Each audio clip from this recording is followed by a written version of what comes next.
नमस्कार विद्यार्थी मित्रों, मैं आर.आई. चौहान कक्षा 10 गणित के पीरियड में आपका हार्दिक स्वागत करता हूं। आज हम द्विचर रैखिक समीकरण अध्याय 3 में विलोपन विधि को समझेंगे। विलोपन विधि जैसा कि नाम से स्पष्ट है, किसी चर का लोप करना।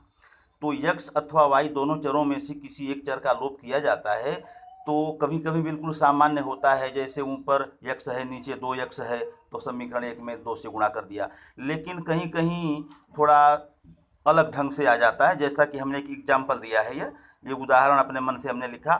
समीकरण 1 हम लिए हैं 2x + 3y = 12 और समीकरण 2 है 3x - 4y = 1।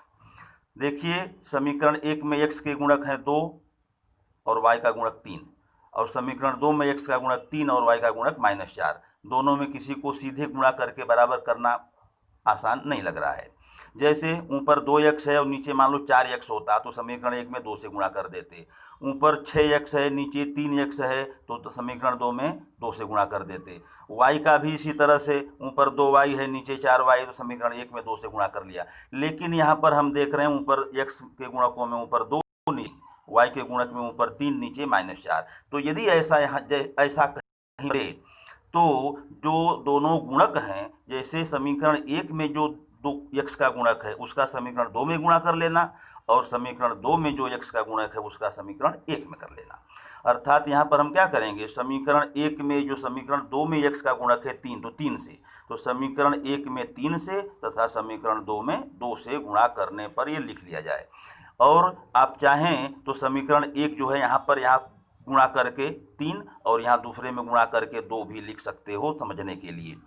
तो चलिए गुणा करते हैं। समीकरण 1 में किससे करना है, 3 से, तो 3 दूनी 6x + 3 तिहाई 9y और बराबर 12 तिहाई 36 ये रहा। और समीकरण 2 में 2 से करना है तो 2 तिहाई 6x 2 चौके -8y बराबर 2 एकम 2।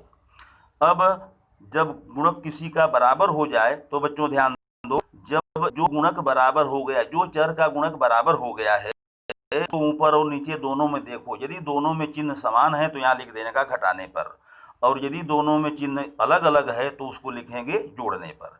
तो यहाँ पर हम देख रहे हैं 6x और 6x दोनों प्लस था तो यहाँ पर लिखेंगे घटाने पर।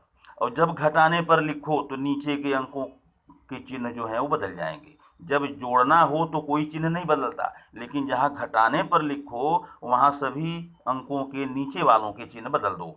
अब 6x यहाँ प्लस था तो क्या हो गया माइनस, और ये -8y तो इसका लिख दिए प्लस, और ये बराबर 2 था इसका लिख दिया माइनस।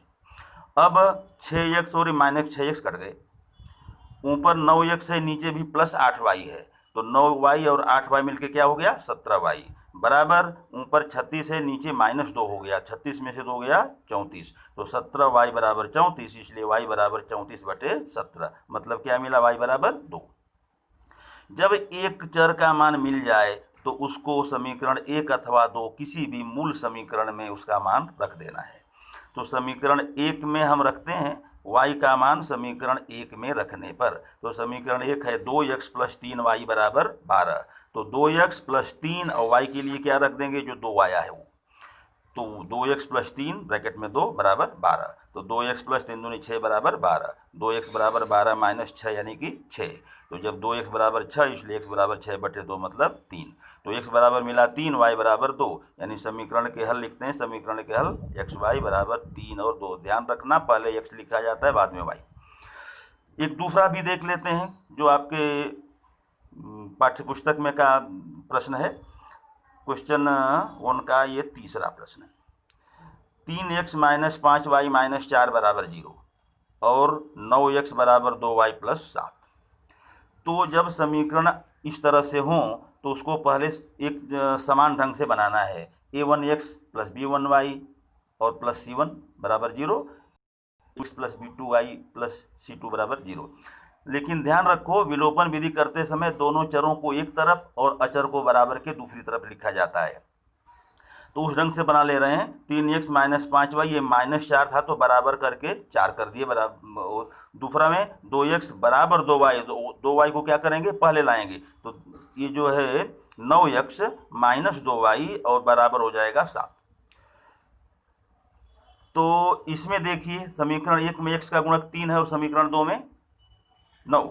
तो हम समीकरण 1 में यदि 3 से गुणा कर दें तो 3 तिहाई 9 हो जाएगा। तो समीकरण 1 में 3 से गुणा करने पर तो 3 तिहाई 9x माइनस 3 पचे 15y और बराबर 3 चौके 12। और समीकरण 2 में तो किसी से गुणा करना नहीं है तो उसको उतार लिया, 9x माइनस 2y बराबर 7। अब देखो 9x ऊपर भी है 9x नीचे भी है, दोनों के चिन्ह समान है, दोनों का चिन्ह प्लस है, तो इसको भी लिखेंगे घटाने पर। और घटाने पर मतलब नीचे माइनस हो गया और ये माइनस 2y का प्लस हो गया और ये बराबर 7 का माइनस हो गया। तो 9x और 9x से कट जाएगा। फिर ये ऊपर माइनस 15y नीचे प्लस 2y, तो माइनस बड़ा है, माइनस 15 में से 2 गया मतलब माइनस 13y बराबर, ये 12 में से 7 गया 5।